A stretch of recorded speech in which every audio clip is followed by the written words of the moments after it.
गौतम बुद्ध की एक प्रचलित कथा के अनुसार एक दिन सुबह सुबह सभी शिष्य बुद्ध के प्रवचन सुनने के लिए एक साथ बैठे हुए थे। कुछ देर बाद बुद्ध अपने साथ एक रस्सी लेकर आए।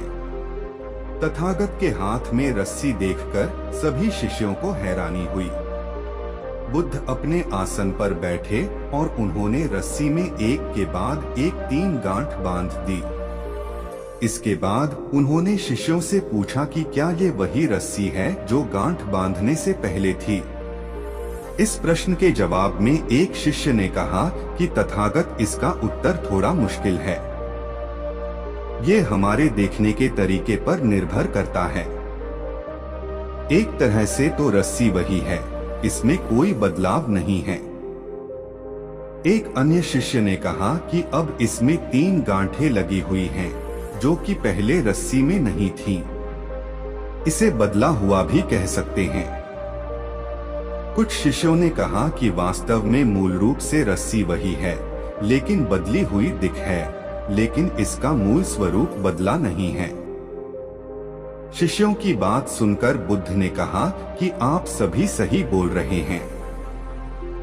अब मैं इन गांठों को खोल देता हूँ। ये बोलकर बुद्ध रस्सी के दोनों सिरों को खींचने लगे। बुद्ध ने पूछा कि क्या इस प्रकार रस्सी की गांठें खुल जाएंगी? सभी शिष्यों ने कहा कि नहीं, ऐसा करने से तो गांठें और ज्यादा कस जाएंगी। इन्हें खोलना और मुश्किल हो जाएगा। बुद्ध ने कहा कि ठीक है, अब एक अंतिम प्रश्न, इन गांठों को खोलने के लिए हमें क्या करना होगा?